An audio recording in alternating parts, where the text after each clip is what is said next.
si Pak Anu itu ya sudah jadi orang sukses, kaya raya. Jadi kan sukses dinilai dari sisi kekayaan. Ada lagi orang memandang sukses dari sisi akademik, pendidikannya. Siapa itu anaknya sukses semuanya, ada yang sudah sarjana dan rata-rata minimal S2. Sukses dari sisi akademik.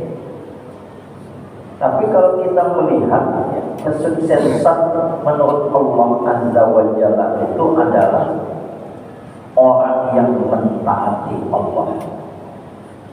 Wa may yuti'illaha wa rasulahu faqad faza fawzan 'azima. Barang siapa yang dia senantiasa mentaati Allah, mentaati Rasul, maka dia dikaruniai sukses, kesuksesan yang sangat besar. Maka itu orang yang sukses itu sebenarnya adalah selama dia tak sukses. Sebagaimana yang pernah kita sampaikan pada pertemuan malam Selasa lalu tentang orang yang beruntung dan orang yang tidak akan rugi. Dan pernah kita jelaskan juga, mungkin sedikit saja ulang. Orang yang belum ceritakan sudah di malam Selasa yang lalu, sedikit saja, karena nanti ada korelasinya dengan mah yang ke-20 di bab ini. Apabila seseorang punya dagangan, kan sudah kita bahas, sebulanan penjualan, tak ada yang beli satupun barang dagangannya, maka dia untung. Yang sudah pernah kita bahas. Ada orang dia berdagang atau bisnis lalu ditipu orang, maka dia beruntung. Dia ikut misalnya di dalam pemilihan anggota dewan, daftar juga untuk menjadi anggota dewan. Untuk proses itu ada perlu dana yang dikeluarkan.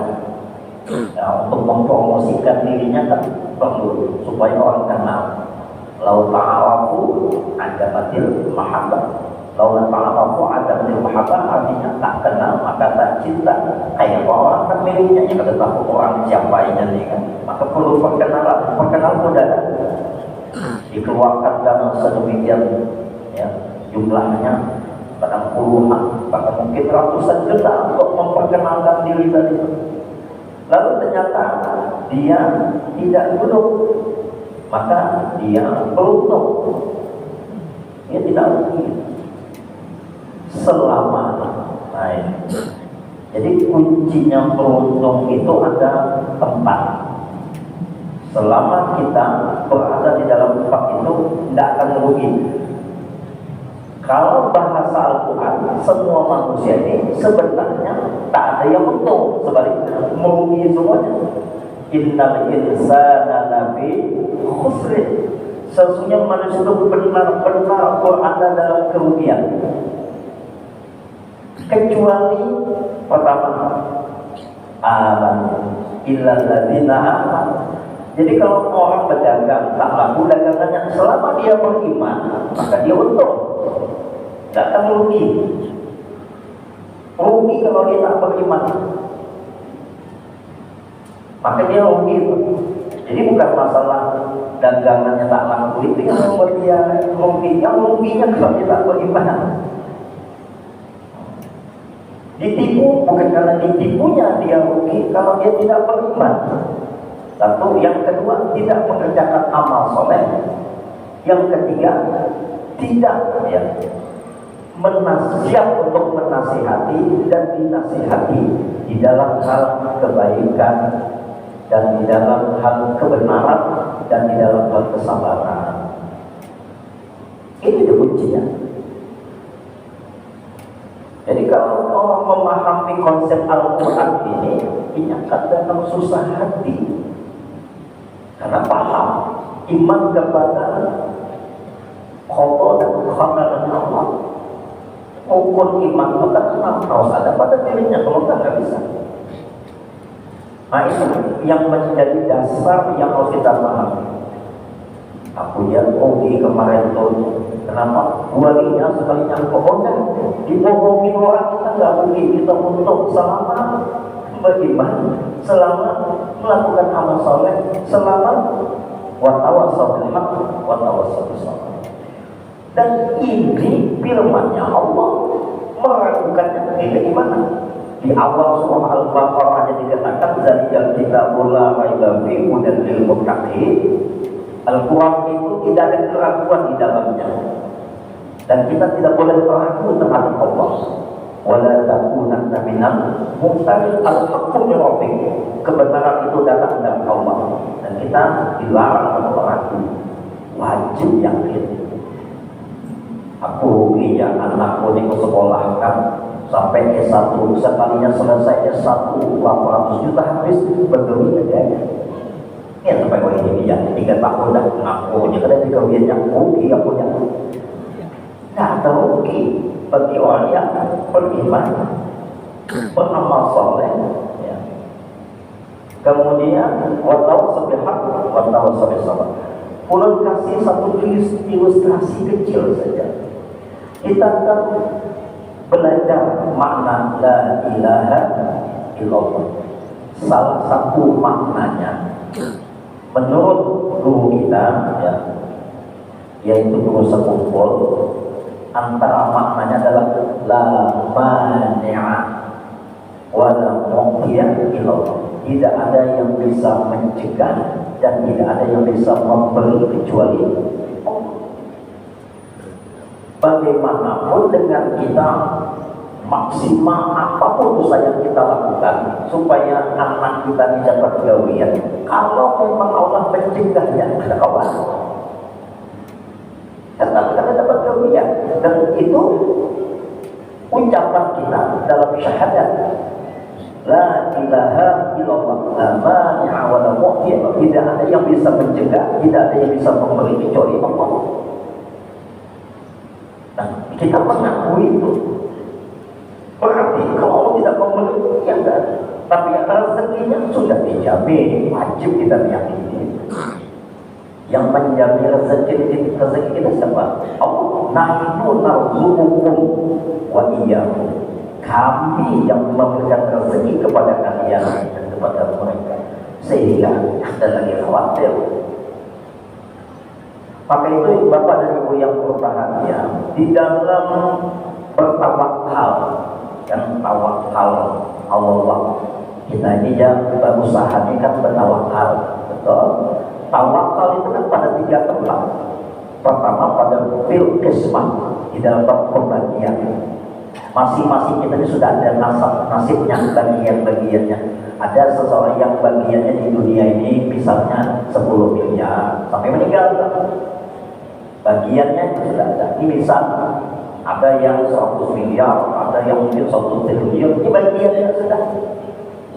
Dan itu Allah Maha Adil, tidak usah khawatir. Kenapa? Makin yang banyak, makin besar tanggung jawab, makin sedikit, makin sedikit tanggung jawab.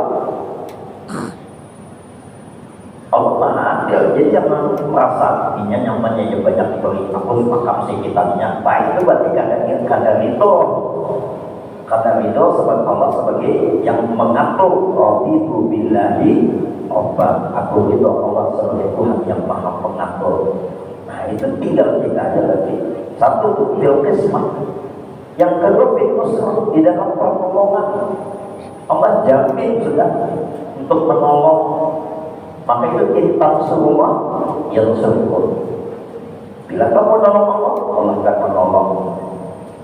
Yang ketiga, fil rizqi wal hifzi, di dalam masalah urusan rezeki dan pemeliharaan. Itu kita tawakilnya, berserahnya kepada Allah Subhanahu wa Ta'ala. Allah menjamin, menanggung. Maka itu katakan orang yang pergi haji ini tak usah takut, meninggalkan anak, meninggalkan usahanya, Aku yang sebujurnya kulit itu bahkan sini coba. Kenapa ya? Kalau aku usaha aku kita di bangkot, kata dia mengurusnya. Nah, ini orang bersandar dengan kemampuan dirinya. Badainya manusia kayak ini. Itu kata yakin Allah tu Allahu khairul hafizan wa huwa arhamur rahimin. Allah tu maha pemelihara, maha kasih daripada yang punya kasih. Sesayang-sayangnya kita dengan harta kita, dengan keluarga kita, Allah lebih sayang lagi. Apalagi kalau kita memahami bahwasanya itu miliknya. Itu kan miliknya. Lahu ma fis samawati wa ma fil ardh. Nah, itu yang tidak boleh kita hilang. Nah, bapak-bapak dan ibu-ibu yang berbahagia, kaum muslimin muslimat rahimakumullah. Sehingga kalau kita memahami dana yang kita keluarkan untuk pendidikan anak kita, itu sebaik-baik sedekah, sebaik-baik infak, mengeluarkan harta pun kita menukar ini, membiayai ini, itu nanti diminta pertanggungjawaban di hadapan Allah. Kalau kita mengeluarkannya benar jalurnya, aman kita. Kan di dalam hadis dijelaskan, la tazulu, tidak akan melangkah qadaman Adam yaumal qiyamah, kedua telapak kaki hamba pada kiamat, hatta yus'ala, sehingga dia akan ditanya an arba'in, 4 perkara. Yang pertama, an umrihi fi ma'amna, umur bagaimana dia memanfaatkan. Yang kedua, an malihi kaifa tasabah wa aina anfaqa, bagaimana dia memperolehnya, kemana dia menginfakkannya. Yang ketiga, an jasadihi kaifa ablah, tentang fisiknya bagaimana dia memanfaatkan. Yang keempat, an ilmi kaifa amilabi, tentang ilmu yang telah diperolehnya, bagaimana dia memanfaatkan ilmunya. Nah, jadi tentang harta materi yang kita dapatkan, ketika kita gunakan membiayai anak kita, nanti tanya, ini berapa dulu habis 200 juta untuk apa? Jawab, untuk membiayai anak sekolah. Nah, itu aman juga. Aman dia dapat melaporkan dulu jawabannya. Tapi coba, minta apanya? Aku simpannya di bank, biar begitu saja.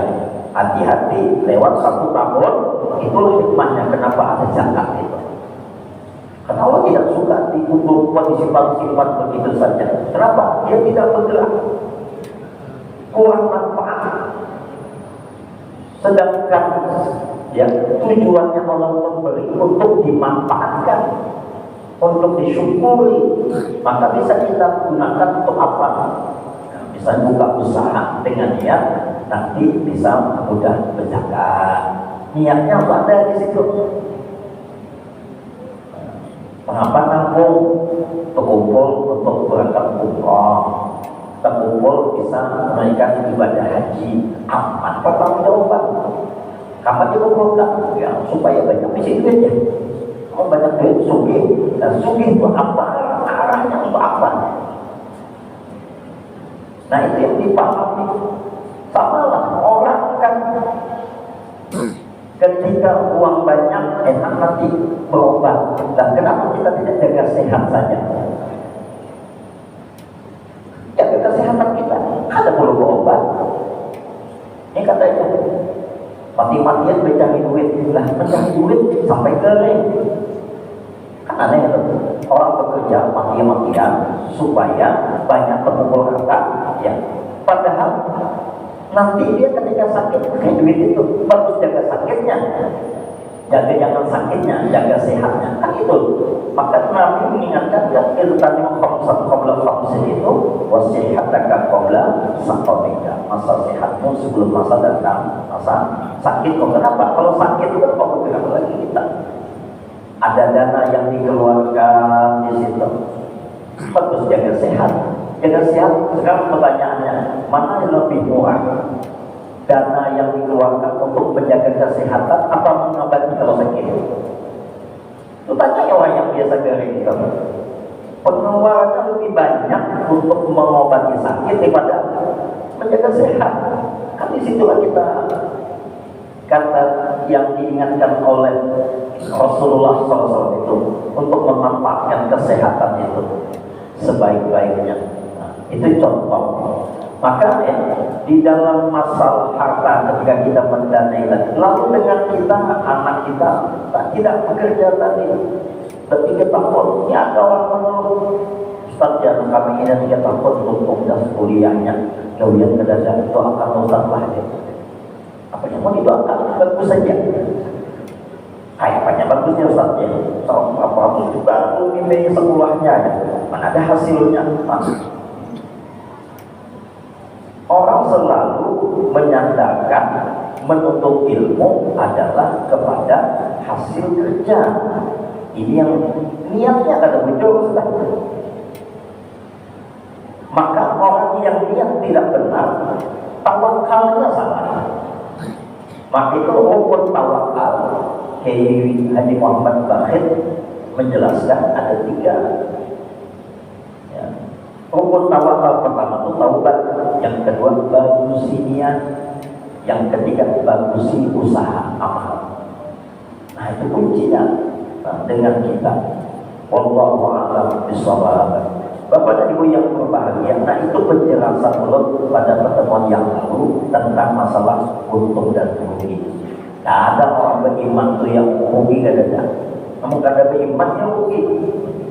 Itu pasti innal insana lafi khusrin illa alladziina amanu wa 'amilus shalihat wa tawassaw bil haqq wa tawassaw bis sabr. Tetap dia yang dinilai Allah itu bukan hasil, yang dinilai oleh Allah bukan hasil, tapi usaha untuk mendapatkan hasil, bukan hasil. Dalam Al-Quran, la yanallahu wala imamuha wala yanalu taqwa minkum. Bukan hasil. Apa yang ada di dalam hati ketakwaan itu yang Allah lihat. Jangan dikira ya orang yang berkorban nanti, hewan korbannya 1 ton misalnya, sapinya tuh 1 ton misalnya. Tapi dengan dia cara mendapatkan itu ada baik, dengan hanya 1 ekor kambing. Bisa jadi 1 ekor kambing lebih mulia, lebih diterima oleh Allah daripada yang 1 ton. Kenapa? Dilihat di mana usahanya. Atau orang yang mungkin yang berlebih duitnya, yang mengeluarkan 1 ton, tapi orang yang susah kata berduit ini mengumpulkan supaya bisa berkorban 10 tahun mengumpulkan duit hanya bisa berkorban. Beda kan dengan orang yang 1 hari mendapatkan bisa membeli 1 ton tadi.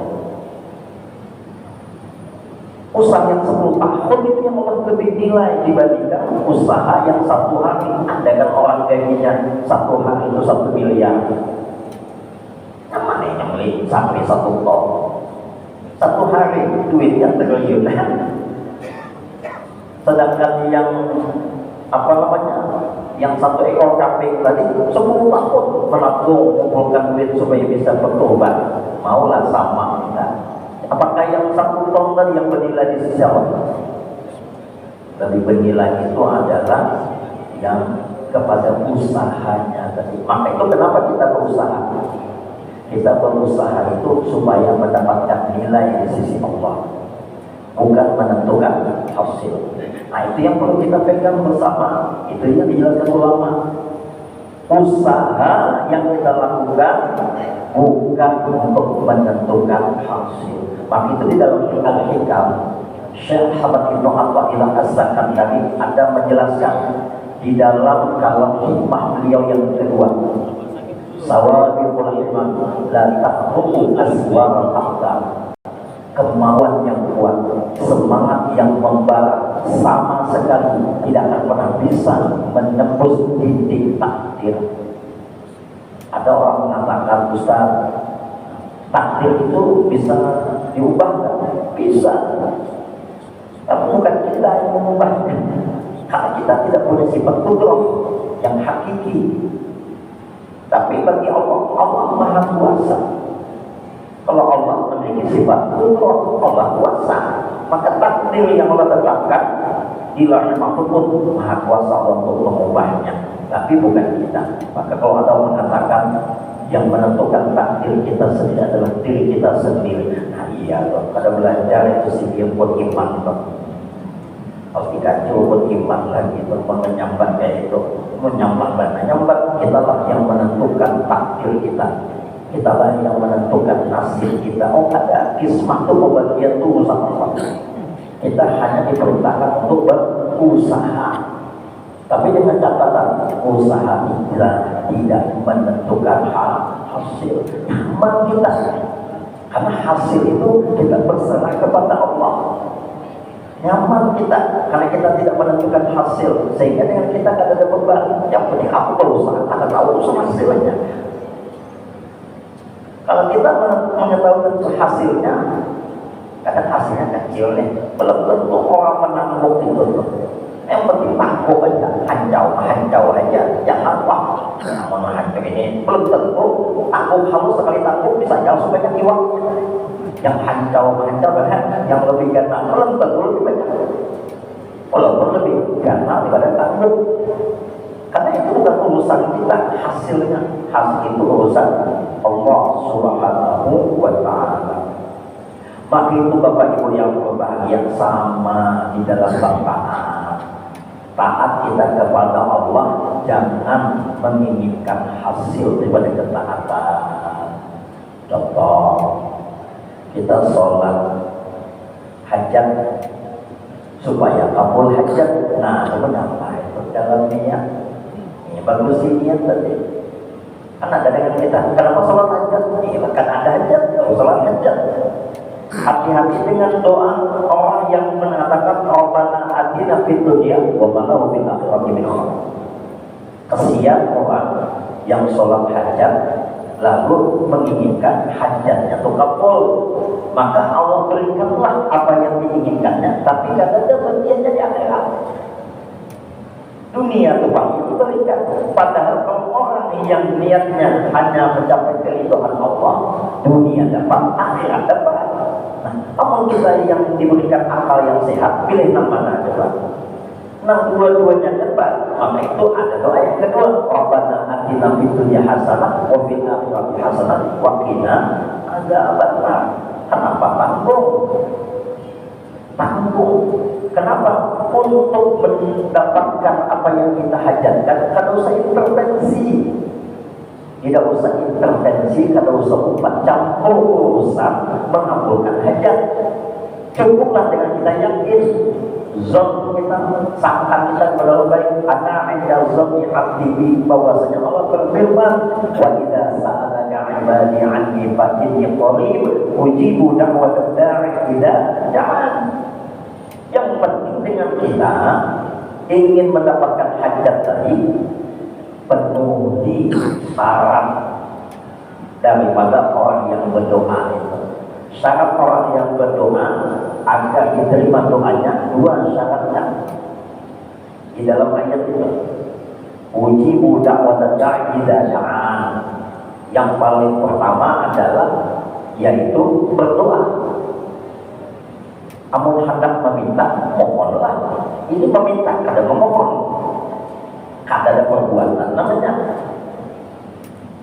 Falyastajibuli wal yu'minu bi. Nah, yang kedua ini terbagi dua. Yang pertama adalah apa yang Allah minta kepada kita gauli. Bahasanya begini, Bapak Ibu yang berbahagia, kada per istilah kita.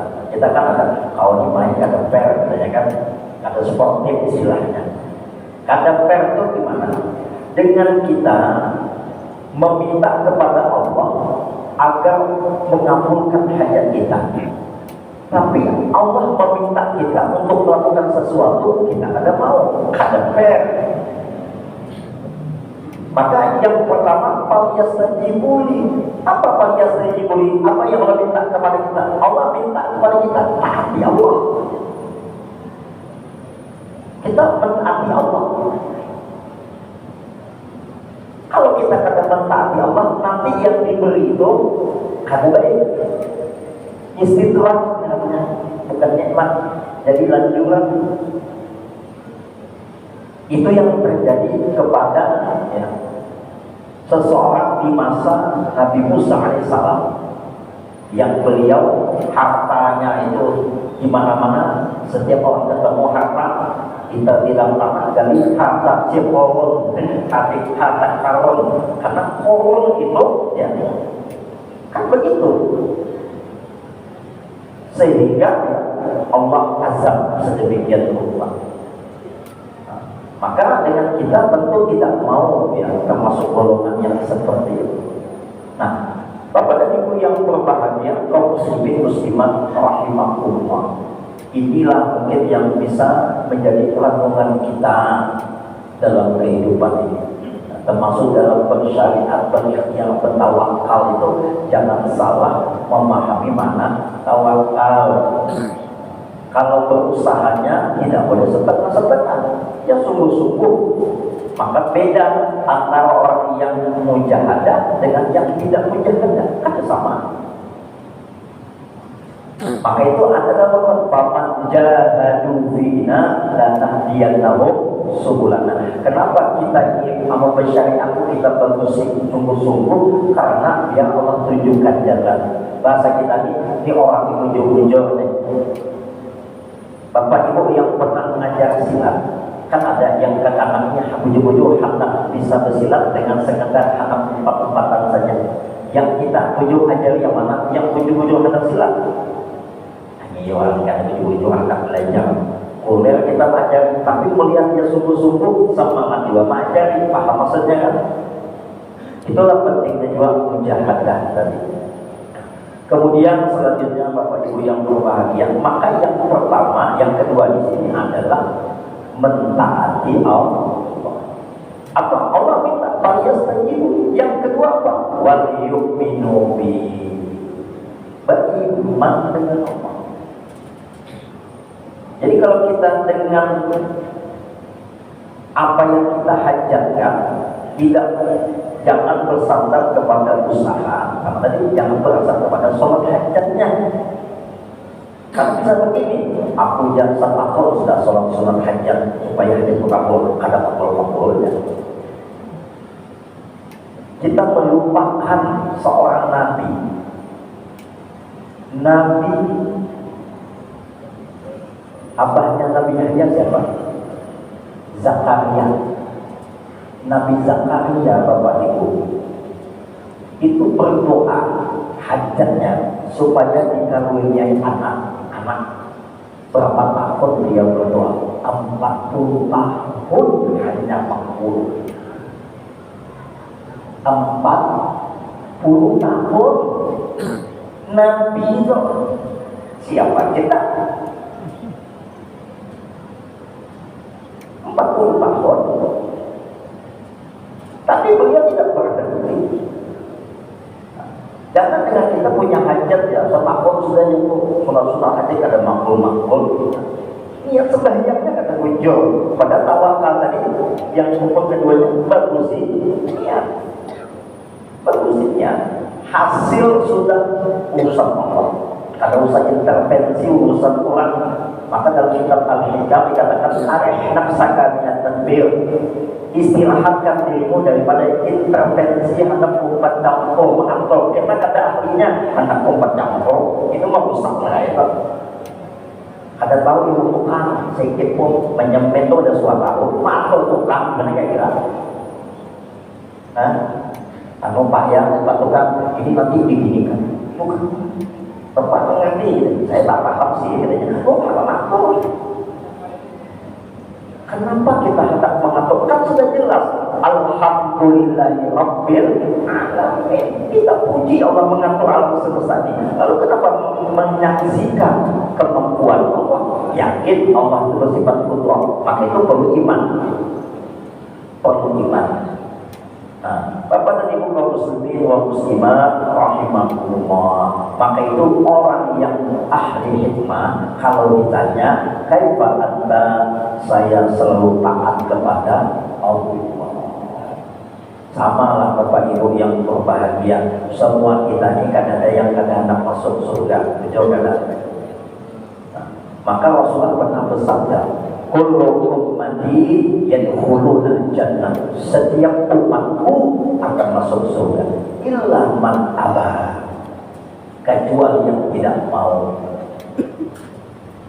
Jadi jangan merasa aku ini muslim pasti masuk surga. Tunggu.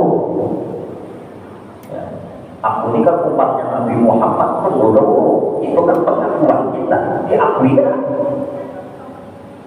Mengaku mudah, tapi diakui. Aku ini aja buat si anak sekarang ada kata lalu yang surga. Kita mengaku misalnya sebagai umat Nabi Muhammad, sedangkan Nabi Muhammad pernah pernah bersabda dalam sebuah hadis yang menafikan orang yang mengaku sebagai umatnya tapi tidak mengakuinya. Ada nanti orang yang tidak diakui oleh Nabi Muhammad sebagai umatnya. Alhamdulillah. Padahal kalau dari sisi kelahiran, umat Nabi Muhammad. KTP-nya Islam, tapi kadang diakui sebagai umatnya Nabi Muhammad. Maka sama tadi dari umat Nabi Muhammad itu ada yang tidak mau masuk surga. Wa ya Rasulullah, siapa yang tidak mau itu ya Rasulullah? Nabi menjawab, man ata'ani dakhala jannah wa man asani faqad aba.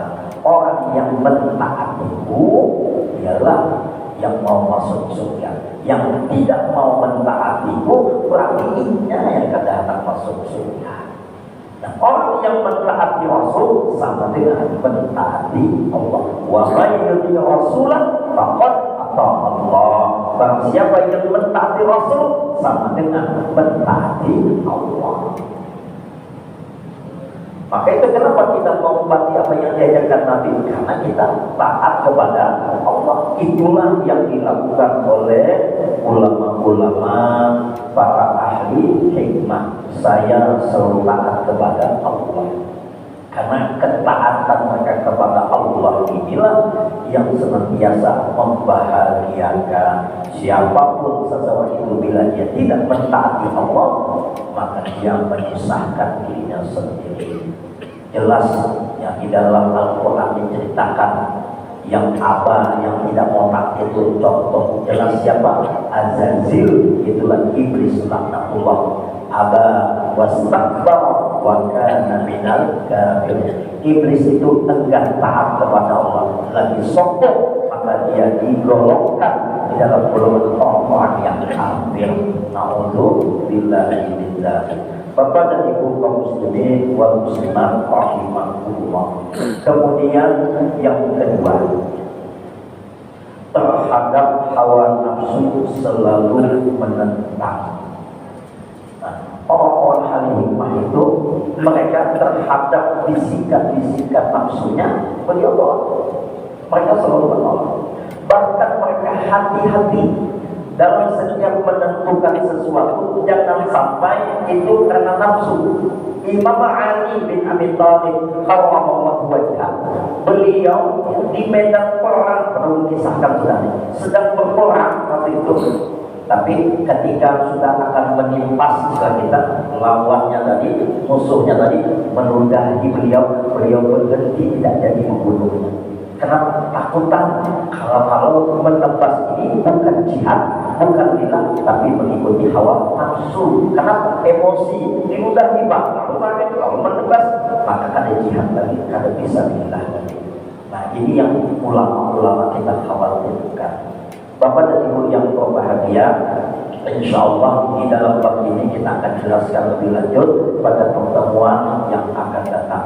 Demikian mungkin yang perlu dapat sampaikan pada pertemuan malam ini. Bila mana dalam penyampaian ini terdapat kesalahan, kekhilafan, boleh minta ampun, minta ridho, minta maaf dan minta halalnya. Demikian, terima kasih. Marilah kita akhiri membaca kafaratul majlis. A'udzubillahi minasyaitonir rajim.